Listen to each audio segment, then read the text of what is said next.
Bonjour à tous, nous voilà réunis donc pour la seconde émission Pause Café. On est heureux aujourd'hui de vous accueillir Ernesto et moi pour parler des réseaux sociaux, pour parler au fait du Web 2.0. On a le plaisir d'accueillir sur le plateau Aboubacar Sadikh Ndiaye, qui est un personnage connu dans l'environnement social média au Sénégal et en Afrique. Il a eu le plaisir au fait d'écrire pas mal d'ouvrages dans le domaine de la e-politique et j'en passe. Aboubacar se présentera lui-même et je vais laisser Ernesto prendre la parole pour qu'on puisse découvrir Aboubacar. Bonjour Mustapha, bonjour Aboubacar. Bonjour. Donc c'est un plaisir de vous retrouver pour ce second numéro de Pause Café. Et là aujourd'hui je crois qu'on va parler des applications Facebook.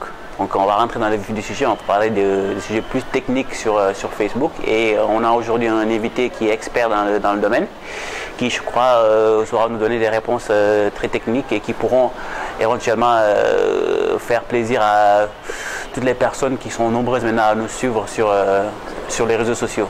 Oui, merci Ernesto, merci Mustapha de me permettre de pouvoir prendre ma pause café avec vous. Pour le premier numéro, j'ai beaucoup aimé le concept. Je pense que c'est un cadre qui nous permettra, nous, professionnels, de venir échanger avec d'autres qui s'intéressent vraiment au sujet du social media et du web d'une manière générale. Donc moi, je suis Aboubacar Sadikh Ndiaye, pour ceux qui ne me connaissent pas. Je suis spécialiste du web. Je suis consultant formateur en Web 2.0, la seconde version du web.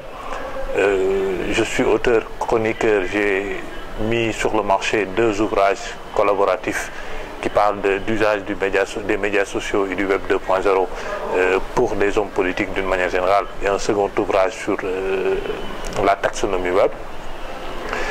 Aujourd'hui, je travaille sur énormément de projets qui visent à sensibiliser les populations par rapport à l'utilisation du web et des médias sociaux, ainsi que les entreprises et les marques d'une manière générale, pour qu'ils puissent tirer profit du web d'une manière générale.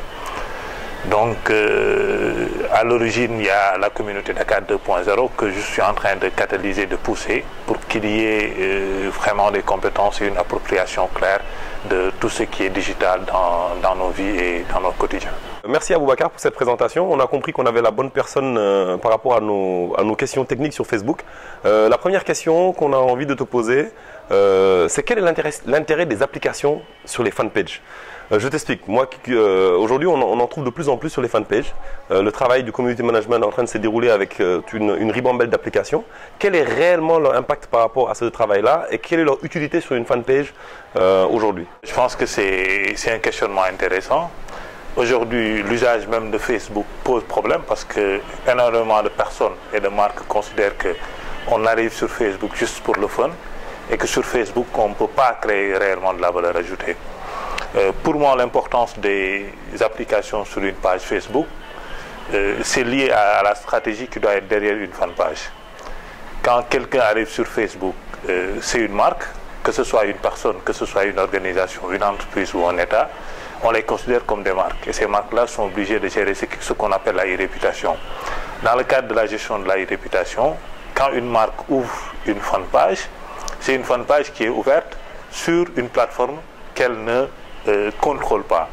Donc les applications sont surtout des outils et des moyens qui permettent à la marque de pouvoir avoir plus de contrôle sur la page qu'elle n'a pas mis en ligne. Donc d'une manière générale, une application sur une fanpage Facebook permet de faire plusieurs choses. Une application permet de pouvoir gérer convenablement la page. Ça permet aux administrateurs d'avoir plus de maîtrise sur les statistiques. Ça permet d'organiser des concours. Ça permet de faire ce qu'on appelle de l'engagement. Donc quand on a une page, on a une communauté derrière. Et on a besoin pour chaque poste de pouvoir engager la communauté sur des intérêts qui motivent cette communauté-là. Cette réponse est très claire et constructive. La seconde question tourne sur les applications les plus utilisées. Quelles sont aujourd'hui ces applications-là qui sont les plus utilisées sur les fanpages? D'une manière générale, les applications les plus utilisées tournent autour des applications de gestion et d'administration de la fanpage. Supposons que nous sommes une agence ou que nous constituons un pôle de community manager qui gère une page Facebook. En étant un groupe, on a besoin d'applications qui nous permettent d'avoir une distinction entre les rôles de gestionnaire de contenu, d'administrateur de statistiques, etc., etc. Donc les applications les plus utilisées tournent autour des applications de gestion de la fanpage. Il y a également d'autres applications qui sont utilisées qui permettent par exemple à quelqu'un qui gère plusieurs fanpages ou qui gère des pages dans des réseaux sociaux différents de pouvoir tous les avoir dans ce qu'on appelle un dashboard, un tableau de bord. Donc au lieu de venir sur un réseau, poster une publication, aller dans un autre réseau, poster une publication alors que c'est la même communauté, on peut avoir une application qui permet de faire tout à la fois. Et c'est des applications de type TweetDeck, Sysmic, Desktop ou Hootsuite qui sont très utilisées. En dehors de ces applications classiques qui permettent de faire de la gestion, il y a des applications qui permettent de retrouver le retour sur investissement de la fanpage et qui permet à la marque de savoir pourquoi aujourd'hui elle trouve un intérêt à aller dans les fanpages. Ok, donc Aboubacar, je vais te poser une question un peu plus technique. Que penses-tu de la signature SSL pour les applications Facebook? Techniquement, Facebook a apporté un certain nombre de modifications liées à la manière de gérer et d'administrer les fanpages.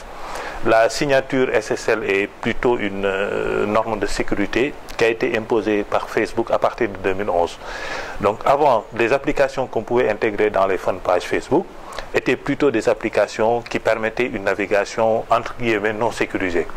Mais aujourd'hui, Facebook impose à tout administrateur et à tout gestionnaire de fanpage de permettre aux social media notes, les gens qui utilisent les réseaux sociaux pour suivre des marques, de passer de la navigation non sécurisée à la navigation sécurisée. Concrètement, ça se traduit par le HTTP, du HTTP au HTTPS. Donc la signature de sécurité pose problème pour certaines applications. Parce qu'aujourd'hui, si les marques doivent avoir une signature de sécurité pour pouvoir déployer une application sur une fanpage, les marques ont trois possibilités. Soit aller vers leur hébergeur qui leur donne une signature de sécurité et l'intégrer sur l'application de la fanpage, ou alors aller vers quelqu'un qui leur délivre une signature de sécurité pour pouvoir l'intégrer sur leur application, ou tout simplement utiliser la norme qui est mise à disposition par Facebook et qui consiste à aller vers l'application iFram qui dispose déjà d'une signature de sécurité. Bon, cette question a soulevé un peu le bruit autour de la webosphère parce que les certificats de sécurité, ça coûte cher quand même. Et nous donner ton avis aussi sur les anciennes applications qui fonctionnaient sans la signature SSL, telles que les applications FBML et les applications qu'on utilisait avant sur les fanpages Facebook. Pour les applications FBML, il faut comprendre par ça que avant l'arrivée du nouveau langage de programmation sur les médias sociaux qu'on appelle iFram, le langage de programmation qui existait, l'un des langages de programmation qui existait était FBML. Donc FBML ne donnait pas aux développeurs une certaine liberté. Donc Facebook a permis aujourd'hui aux développeurs d'applications sur sa plateforme d'avoir plus de liberté dans leur démarche et dans leur intégration. Au-delà de ce fait, il faut comprendre que les applications, ces anciennes applications sous le langage FBML ne disparaissent pas. Concrètement, si vous avez une fanpage qui était construite autour du FBML, cette fanpage continue à utiliser ces applications. Donc par rapport à la seconde génération d'applications qu'on appelle entre guillemets des applications anciennes, ça fait référence à ce qu'on appelle la landing page. La landing page a été abrogée par l'arrivée de la timeline qui est aujourd'hui la nouvelle interface Facebook. La timeline aujourd'hui ne dispose pas dans sa présentation d'une landing page, ça veut dire une page d'atterrissage qui permet à quelqu'un d'arriver sur la page de la marque et de trouver l'intérêt qu'il y a à aimer la page et à adhérer à la communauté. Mais quand la fanpage ou l'administrateur fait de la publicité display sur Facebook pour attirer plus de fans, l'administrateur peut rediriger la page de sa marque vers l'adresse qui donne sur cette page d'atterrissage. Parce que cette page d'atterrissage, elle est importante pour convaincre le prospect et le traduire en véritable client. Parce qu'on n'est pas dans une émission normale, je me permettrai de vous livrer deux petites questions que j'ai apportées avec moi. Et je commencerai par Ernesto pour vous poser une question sur les vanités URL. J'ai abordé dans mes réponses la question de la customisation et de la personnalisation de la fanpage par les administrateurs. Est-ce que vous pensez que cette dynamique-là, démarrée par Facebook, ira au-delà pour permettre aux gestionnaires de la fanpage de générer des vanités URL du genre www.onprenduncafe.sn? À mon avis, on ne risque pas de voir cela à court terme, pour la simple et bonne raison que Facebook veut garder une certaine maîtrise de la communication sur ses fanpages. Et je m'explique, c'est-à-dire si demain les entreprises ont la possibilité de créer des vanités URL qui reprennent leur adresse de site, ça voudra dire que Facebook renoncera carrément à faire à une communication gratuite sur des milliers de points de contact. Parce qu'aujourd'hui, toutes les entreprises qui ont des pages mettent leur adresse Facebook sur leur document de communication, à la télé, à la radio, et donc ça c'est autant de communication gratuite pour Facebook, qui explique que Facebook ne va pas laisser cette possibilité aux entreprises. Et en ce qui concerne la gestion des fanpages elle-même, on se rend compte que Facebook ne laisse pas trop le choix aux entreprises, et cela on s'en est rendu compte lors des différentes modifications des fonctionnalités de la fanpage. Ça n'a pas fait que des erreurs à chaque fois, mais on sent que Facebook va imposer sa volonté aux entreprises quant à la gestion de ces pages et quant aux fonctionnalités de ces dernières.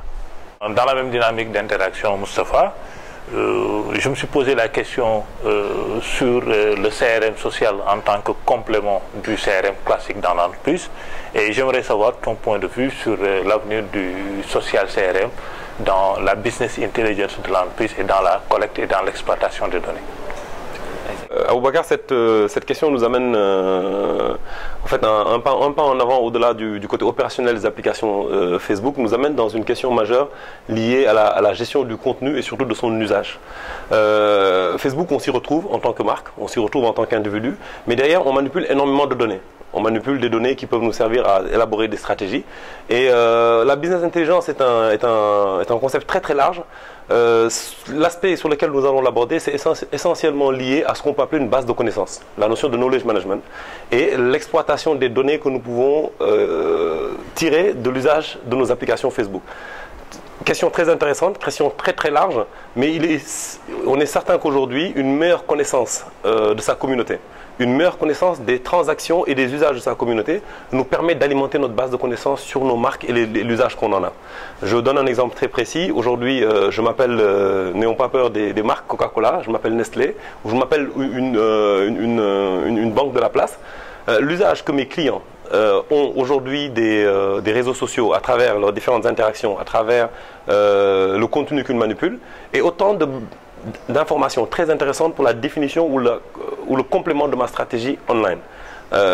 Il est clair qu'aujourd'hui que l'avenir de la gestion de la relation client, donc tout ce qui est Customer Relationship Management, passe par la prise en compte des données issues des réseaux sociaux. Une bonne stratégie réseau social aujourd'hui ne saurait se définir, une bonne stratégie Web 2.0 ne saurait se définir sans une analyse complète des données issues des réseaux sociaux, et je pense que le sujet est très très large. Cette question nous permet d'ouvrir le débat, encore une fois sur une prochaine émission Pause Café. Merci Aboubacar pour ta généreuse participation. Merci de nous avoir livré au fait ton expérience et tes connaissances dans ce domaine-là. Merci Ernesto pour nous avoir accompagnés à travailler avec Aboubacar sur cette émission Pause Café. La prochaine émission aura lieu dans un mois, et cette fois-ci, on donnera la parole à des hommes et des femmes du terrain. On va parler avec des community managers. Notre prochain plateau réunira des community managers et on parlera de leur métier.